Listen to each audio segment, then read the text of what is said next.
Boa noite a todos. Sejam bem-vindos, né? Palestra da noite de hoje, nós vamos conversar, né, sobre os ensinamentos do Cristo e inicialmente vamos fazendo, né, uma preparação, relaxando todo o nosso corpo, a nossa mente. Nós vamos nos sintonizando com os nossos benfeitores amigos que desde cedo já trabalharam em nós essas energias que nos trouxeram até aqui. Vamos visualizando nesses instantes mananciais de luzes que descem sobre essa casa de oração, trazendo todo o amparo, a proteção mais fortemente. Ela já está preparada desde logo cedo, né, com esses fluidos benéficos, onde vamos receber, nos tranquilizar e serenar o nosso coração, deixando tudo que foi o nosso dia lá fora e buscar essa paz, essa tranquilidade. E assim, agradecidos imensamente a esses benfeitores espirituais, nossos mentores, vamos rogando e pedindo a licença para iniciarmos o Evangelho da noite de hoje, que assim seja. Hoje nós vamos falar do capítulo 15. O óculos não enxerga. Fora da caridade não há salvação. Fora da caridade não há salvação. O que precisa o espírito para se salvar? Parábola do bom samaritano, o mandamento maior. Necessidade da caridade segundo São Paulo. Fora da igreja não há salvação, fora da verdade não há salvação. Instruções dos espíritos, fora da caridade não há salvação. E de que precisa o espírito para ser salvo? E aqui fala da parábola do bom samaritano. Eu só vou explanar um pouquinho essa primeira parte, né? Que vai falar sobre uma passagem, né, de forma figurada, né, que Jesus sempre traz as histórias, traz as parábolas, né, para esclarecer melhor, né, ao nosso entendimento. E ele fazia assim naquela época também, né, porque a população, os povos da época ainda eram um pouquinho endurecidos, né, os corações. Não somos tão diferentes, mas já evoluímos, né? Graças a Deus já evoluímos um pouquinho. Mas ele passava essas mensagens dessa forma mais fácil de compreender. Então vamos lá. Ora, quando o Filho do Homem vier em sua majestade, acompanhado de todos os anjos, sentar-se-á ao trono da sua glória. Reunidas diante dele, todas as nações separará uns dos outros, como o pastor separa os bodes das ovelhas. E aqui ele fala de uma passagem, né, muito característica, de que é como se fosse a passagem também do joio e do trigo, né? Jesus fala bastante dessas passagens em todo o seu evangelho. Então, como assim? Aí só nós perguntamos, separar como? É uma separação de forma figurada. Aqueles que ouvem, entendem a mensagem do Cristo, né? Esses vão elaborando em si mesmo todo este processo de entendimento, de compreensão, né? E de transformação, né? Cada um de nós, né? Então o Evangelho de Jesus é, acima de tudo, né, este convite, este alerta para cada um de nós no que diz respeito ao nosso processo de evolução, de crescimento, né, de espiritualidade, de renovação. É sempre aquele convite tão amoroso, né, tão amigo, que nos toca, que deveria assim ser, nos toca. Nos toca o coração. É esta mensagem que o Evangelho de Jesus nos traz. E lá, desde lá, ele já falava sobre as necessidades da caridade, do amor. Aí podemos falar, O que seria a caridade? Um ato somente? Uma ação? Mas Jesus falava além disso, né? Jesus falava muito mais. Ele falava de um sentimento, né? Jesus falava de um movimento intenso, né? Que cada um de nós, desde lá, deveríamos já indo elaborando, até chegarmos na atualidade. Tantos daqueles que lá estavam, talvez seríamos um de nós que aqui hoje estamos, né? Nós não temos essa certeza, mas através da reencarnação, né, a gente pode até compreender nesse sentido. Desde lá, Jesus já vem nos falando do amor. E aí eu volto, e eu gosto de buscar sempre lá a época dos cristãos, né? Dos mártires, daqueles que deram a sua vida nas arenas por amor. E nos deixou esse legado maravilhoso, porque eles, né, eles colocaram a própria vida em testemunho do amor de Jesus. E este amor vem vindo, né? E Jesus há 2000 anos nos traz esta mensagem de amor. E muitas vezes a gente ainda pouco alcança, porque ainda não conseguimos amar. E o que tem a ver isso com a caridade? Tudo a ver, né? Porque a caridade, ela não é só uma ação. Se ela for só uma ação, ela vai se esvaziar. A caridade, ela vem, né, nutrida de um sentimento, de um profundo sentimento de compaixão, de piedade, né? De querer olhar aquele a quem a gente movimenta essa ação como um irmão, como aqui na passagem desse capítulo, né, Paulo vai trazer. E aí se fala caridade, mas existem outras virtudes? Sim, mas todas essas virtudes, e que eu vou ler um trechinho de Paulo, que essa passagem é muito bonita, não daria para não dizer, não falar sobre ela, né? E aí eu vou chegar até essa questão que o Evangelho fala. Quão importante é a caridade, mas ela tem que vir repleta desse amor, desse sentimento, dessa doação de si mesmo, né? Não como um ato vazio.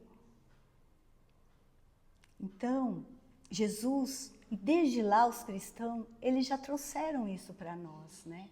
Com seu sacrifício imenso, de ir até as arenas e serem devorados por amor do Evangelho, por amor ao Cristo. E o que Jesus fez em sua existência toda, 2000 anos, foi o quê? Trazer o amor. Óbvio, tinha as leis mosaicas, todas importantes. E aqui também fala do maior mandamento, né? Amar a Deus sobre todas as coisas, de toda a sua alma, de todo o seu espírito, e ao próximo como a ti mesmo. E quando essa mensagem vem, a gente, nós, cada um de nós, precisamos refletir o que ela quer de nós. Porque Jesus não passou em vão em nossas vidas, né? E continua ainda como um governador planetário, nos trazendo este bálsamo, nos convidando, nos alertando. Então ele fala aqui na primeira passagem. Então dirá o rei aos que estiverem à sua direita: vinde benditos ao seu Pai. Tomai posse do reino de que vos foi preparado desde o princípio do mundo. Porquanto tive fome e me deste de comer, tive sede e me deste de beber, careci de teto e me hospedaste, tive nu e me vestistes, achei-me doente e me visitaste, estive preso e me foste ver. Então responder-lhe-ão os justos: Senhor, Quando foi que te vimos com fome e te demos o que comer? Ou com sede e te demos de beber? Quando foi que te vimos sem teto e hospedamos? Ou despidos e te vestimos? E quando foi que soubemos doente e preso e fomos visitar-te? O rei lhe responderá: em verdade, eu vos digo, todas as vezes que fizeste isso a um destes pequeninos, dos meus irmãos, foi a mim mesmo que eu fizeste. Né? Uma passagem tão esclarecedora para cada um de nós, né? Tão viva até os momentos de hoje. Isso foi falado há 2000 anos atrás. Né? Mais um pouco do que há 2000 anos, 2024 anos atrás. Né? Então, como nós podemos dar uma conotação à caridade? Jesus era própria, né? Em pessoa, ele veio em carne, né? Nos trazer essa mensagem do amor. Porque a caridade, ela tem que estar com este sentimento de amor. Não importa quanto a grandeza, né? Nós temos o óbolo da viúva, que foi uma passagem grande de Jesus, né? Ali, que ele demonstra. Ela deu o mínimo e a única coisa que ela tinha. E ela foi, né? Ele respondeu, essa foi a melhor caridade que eu presenciei, né? Nessas palavras. Temos também passagens memoráveis, Zaqueu, né?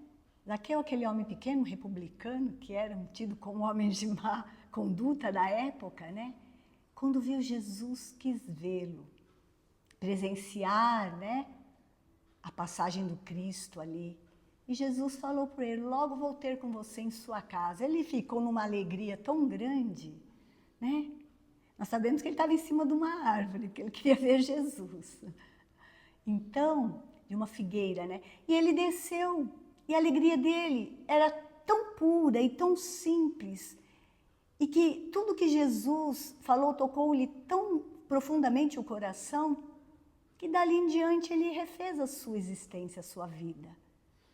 Né? Ele refez os percalços equivocados que ele teve, ele doou grande parte da sua fortuna, né? Porque ele recolhia impostos, muitos indevidamente, né?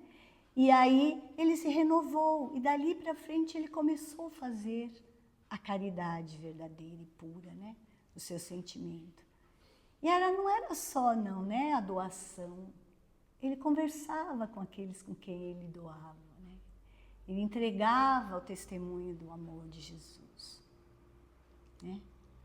E tem diversas outras passagens. E aí, quando Jesus fala, né, deste deslocamento nosso de sentimento, quando temos que olhar o nosso próximo, né, porque o maior mandamento, ele resumiu todos, né, dos mandamentos em apenas este, 2 os mais, né, não que não tenha efeito e não tenha importância os demais, mas esses 2. E ele vai mais além. Nós podemos presenciar também a passagem do Cristo nas bem-aventuranças, né? Jesus falava, bem-aventurados os pobres, né? De espíritos. Vamos ver aqui, ó, uma passagem boa, maravilhosa, que ele fala, toda a moral de Jesus resume na caridade e na humildade, isto é, nas 2 virtudes contrárias ao egoísmo e ao orgulho. Em todos os seus ensinos, ele aponta essas 2 virtudes como sendo as que conduzem à eterna felicidade. Bem-aventurados, disse, os pobres de espíritos, isto é, os humildes, porque deles é o reino dos céus. Bem-aventurados os que têm puro coração, bem-aventurados os que são brandos e pacíficos, bem-aventurados os que são misericordiosos. Amai ao vosso próximo como a vós mesmos, fazei aos outros o que quereris que vos fosse feito. Amai aos vossos inimigos, perdoai as ofensas, se quiserdes ser perdoados. Praticai o bem sem ostentação, julgai-vos a vós mesmos antes de julgardes os outros. Humildade e caridade, eis o que não cessa de recomendar e o que dá ele próprio o exemplo. Orgulho e egoísmo, eis os que não cessa de combater, e não se limita a recomendar a caridade, põe-na claramente em termos explícitos como condição absoluta da felicidade futura. Por quê, né? Porque é esse desprendimento de nós mesmos, né? Quando nós olhamos o nosso próximo como nosso próximo, é um desprendimento. Quando nós olhamos o outro que necessita, ainda que não podemos auxiliar da forma que nós gostaríamos, há o sentimento de compaixão, de empatia, né? Então isso demonstra que o nosso coração, ele já sente, ele consegue perceber, né? Que não somos só nós a existência do universo, né? O nosso próximo também, se formos ver, também a nossa responsabilidade, eu falo entre aspas porque nós falamos do coletivo, né? Nós vivemos num planeta onde tem diversas nações, que tem diversas sociedades, onde há diversas comunidades, onde há diversos lares, famílias, são pessoas que convivem, né? E se cada um de nós nos colocarmos numa situação, que seja qualquer que seja, num processo de reconhecimento do amor ao próximo, do amar a Deus, que seja ela pequenina, nós estamos contribuindo para essa grande coletividade. E nós não viemos para um planeta desse tamanho, né? Um planeta Terra, e nem somos só, né? O planeta Terra não é só ele que existe, né? Nós sabemos, e espiritualmente falando, nós sabemos que muitos mundos, né? Muitas casas, né? Muitas moradas lá na casa de meu pai. Então, não podemos voltar-nos ao nosso orgulho, ao nosso egoísmo, de tal forma que nós não percebemos que participamos de todo esse contexto maior. E quando se fala de caridade, não é só a doação, né? Não é só a ação, não é só a doação material, um olhar, né? Um olhar atento, uma prece, muitas vezes, né? Faz mudanças. O ouvir. Então, diversas formas há de caridade, né? Respeitar, né, aqueles que estão conosco. Não colocarmos condições para realizar a caridade. Porque nós somos ainda, né, estamos ainda neste processo, muitas vezes nós colocamos se, não faço por quê, se, né, e se. Então nós temos este processo, né, em nós, mas nós não temos a dimensão, né, ainda do julgamento, né? Porque nós julgamos muito, não cabe a nós fazer os julgamentos, não cabe a nós condenarmos, não cabe a nós, né, fazer este papel, porque Jesus não condenou, né? Teve várias passagens, né? Não condenou Maria de Madalena, Jesus não condenou-a, né? Jesus falou com o doutor da lei e explicou a ele que não poderia compreender o que ele falava das coisas espirituais se ele ainda não compreendia, né, essas leis dos homens, somente essas leis dos homens, ele não compreenderia o que ele falava das leis superiores, né, espirituais. Existem outros, né, muitos outros. Pedro, quantas vezes, né? Foi ali aquela coisa, fazer, agir sem pensar, né? E Jesus o alertava. Não precisa ser assim, Pedro.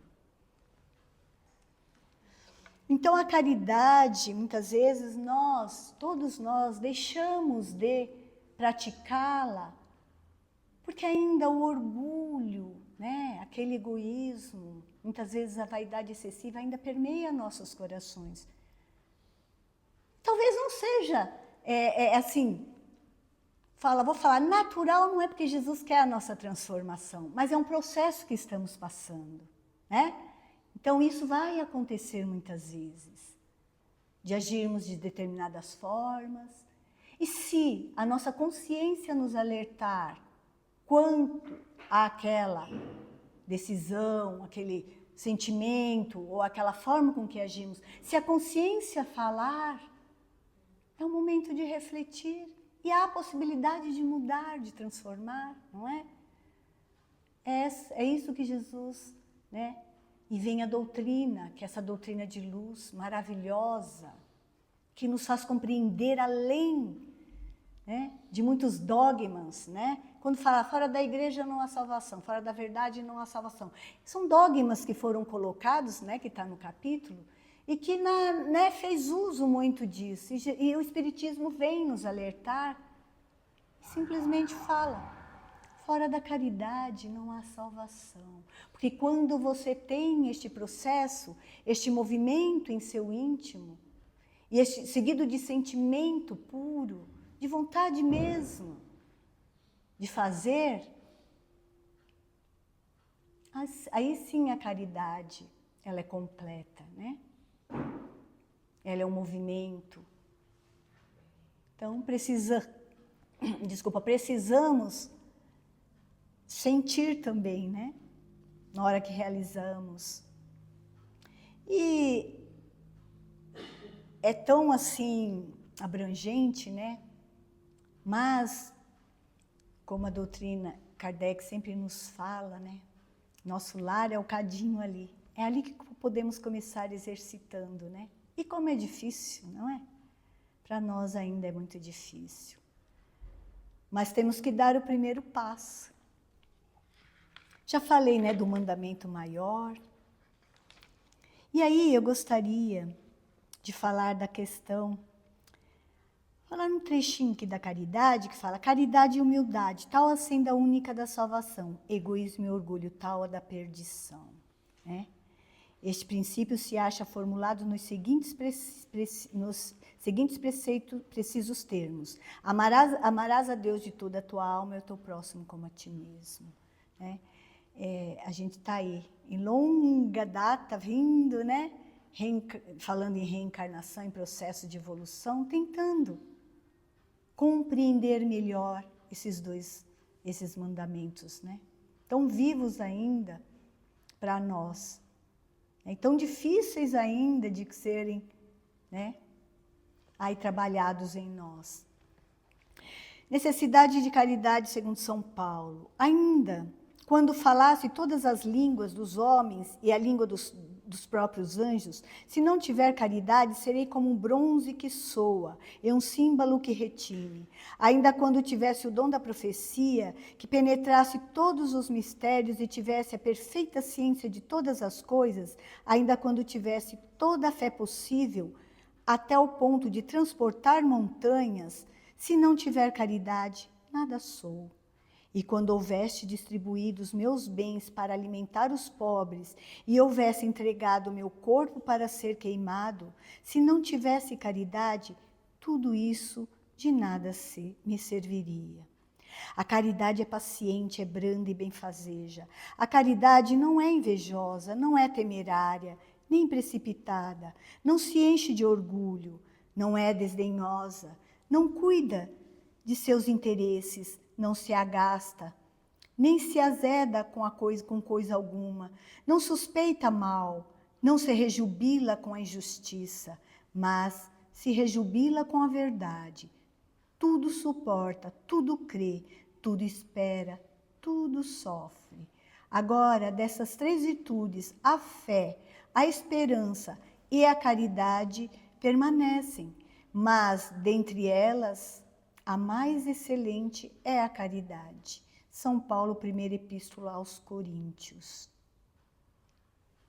E Paulo ali compreendia a verdade, né?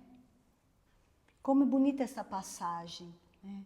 E quanto é difícil, né, a gente não se contradizer, como é difícil a gente não suportar, né? Ou, quer dizer, suportar, como é difícil para cada um de nós não se azedar, né? Nossa, são coisas assim tão profundas que nos fala, pelo menos a doutrina nos traz, né? Que são chaves ali, né? Que se ligada nos vão trazer essas questões, nos vão trazer momentos de reflexões, de transformações que vão fazer a diferença em nosso processo de evolução. Né? E quando se fala de caridade, é tudo isso mesmo, né? Porque só quem a pratica verdadeiramente sabe qual é o sentimento. Nós temos um exemplo grande de muitos, né, que já praticaram. Chico, né? Chico foi extraordinário, né? Seu processo de evolução. Temos muitos outros, Gandhi, né, que fez com toda a sua mansuetude, ele conseguiu trazer a mensagem que ele queria com a paz, sem guerras. Mas há uma renúncia muito grande, né? Como é difícil para nós. Eis a questão, né? A renúncia. Que difícil nós renunciar àquilo que ainda é forte em nós. Mas se começarmos devagarinho, alguma coisa a gente já consegue. Nós que aqui estamos recebendo a luz do Evangelho, da doutrina, que é tão esclarecedora, nós conseguiremos ver a dimensão que é renunciar, muitas vezes, a algumas coisas que nós, muitas vezes, colocamos, né, como primeiro lugar, que muitas vezes está nos atrasando em nosso processo. Mas quem fala disso é o orgulho, né, é a vaidade.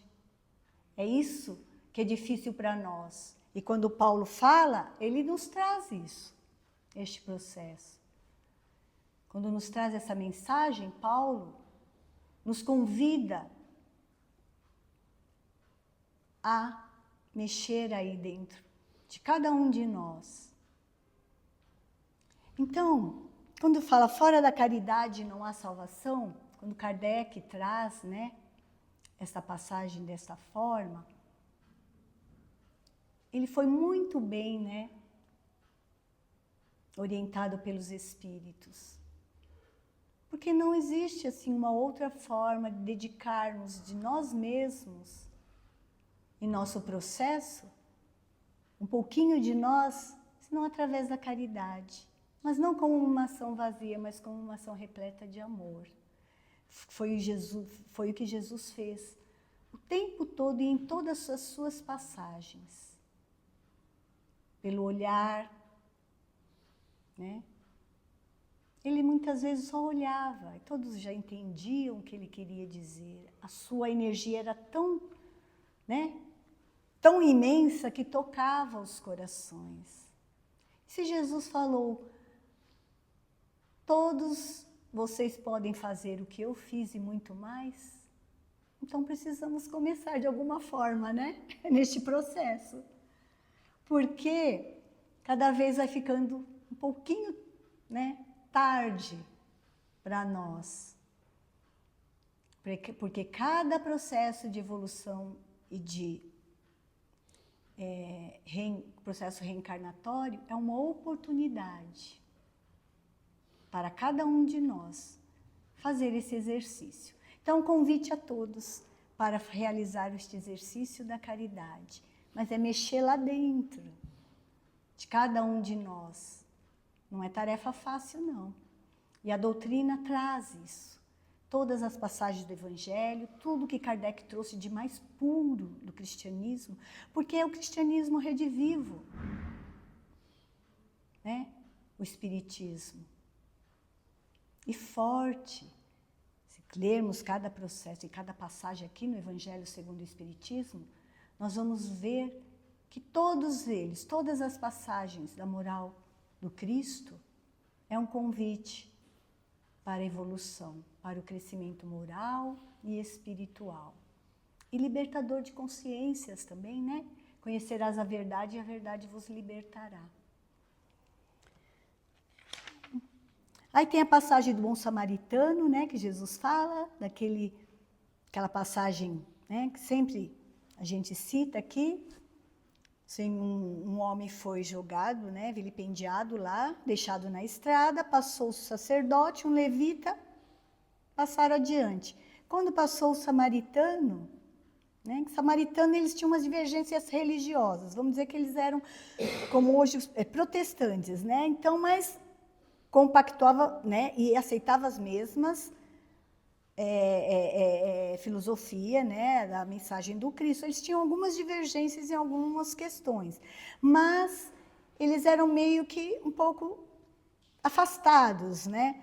E passando esse sacerdote, o levita, passou e foram adiante. Viram aquele homem, todo em chagas, né? Ladrões o açoitaram. E aí o samaritano veio, se compadeceu, né, teve compaixão, e o acolheu, limpou as suas feridas e levou a uma hospedaria e disse, cuide dele que quando eu voltar, eu, né, faço o pagamento, mas cuide bem dele.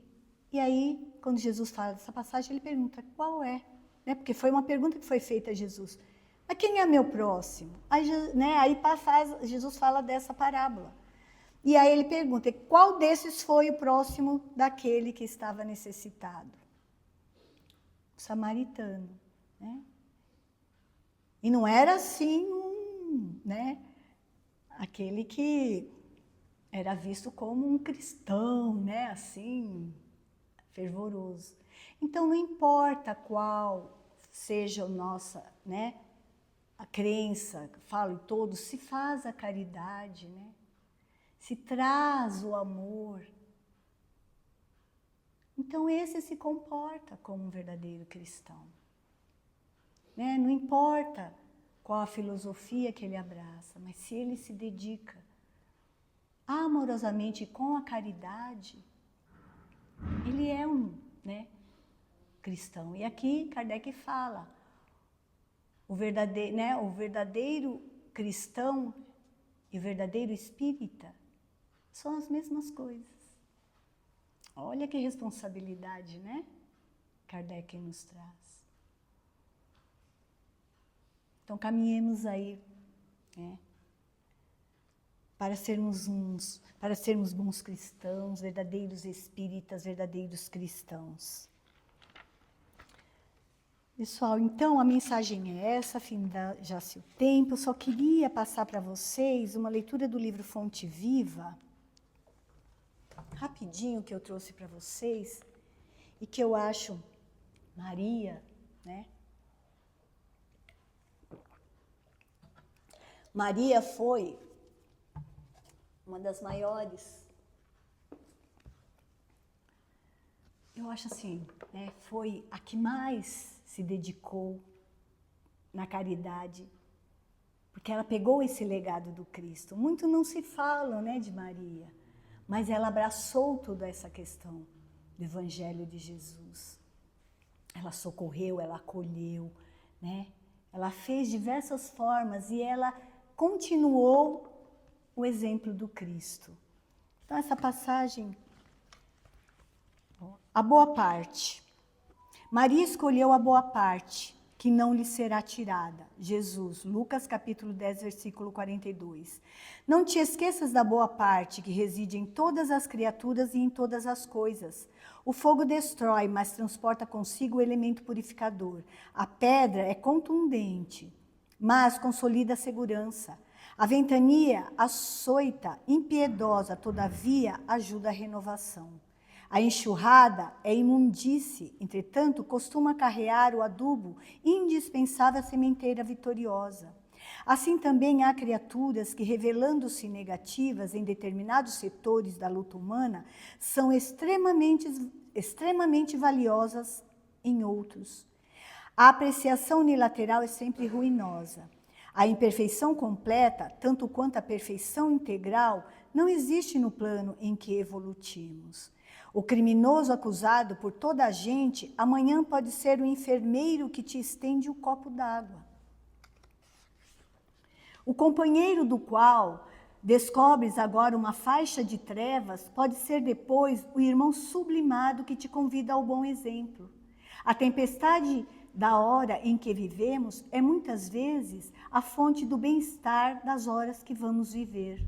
Busquemos o lado melhor das situações, dos acontecimentos e das pessoas. Maria escolheu a boa parte, que não lhe será tirada, disse-nos o Senhor. Assimilemos a essência da divina lição.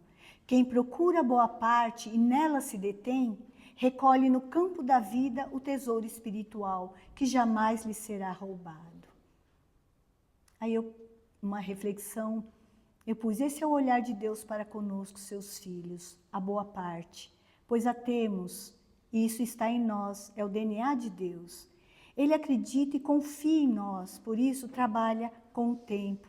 Por isso Jesus nos fala, não julgueis, não condeneis. Todos temos a boa parte, que é a parte de Deus em nós. Não coloquemos condições para realizar o bem, a caridade. Deus não nos submete a estes critérios. A prova maior é a reencarnação, oportunidade bendita de manifestação da nossa boa parte. Ele confia em nós, né? Então, Ele nos dá as oportunidades para sermos melhores, porque Ele sabe que nós temos a boa parte em nós. E Deus nos dá a reencarnação, né, como misericórdia, como propósito de renovação. Então, que possamos buscar em nós essa boa parte que nós temos e no outro também. Porque todos têm uma boa parte, mas nós nos apegamos à outra parte, né, que não é tão boa. E aí nos dá margem a todos os julgamentos, a todas as questões que vêm a seguir, né, seguintes a essas. Então, a boa parte é um convite a todos nós, porque todos temos uma boa parte. Até aqueles que estão nos nossos lares. Uma hora a gente reconhece, outra hora a gente se estressa, mas todos têm, né? Todos têm a boa parte. Deus abençoe a todos, obrigada pela atenção. E vamos encerrar. Então, nós agradecemos a Jesus, aos benfeitores espirituais, pelo Evangelho, pela explanação. Fica o convite para a leitura do capítulo 15. E nós vamos vibrar pela paz intensa do nosso mundo, do nosso planeta, pelos nossos lares e familiares, por todos os que lá deixamos. Vamos vibrar por nós mesmos e, mais uma vez, por essa casa de oração que nos acolhe. A doutrina bendita que nos esclarece. E assim, agradecidos imensamente à espiritualidade, pedimos a licença para encerrarmos o Evangelho da noite de hoje, aguardando em silêncio e em reflexão para a segunda parte do tratamento, que são os passes. Que assim seja. Graças a Deus.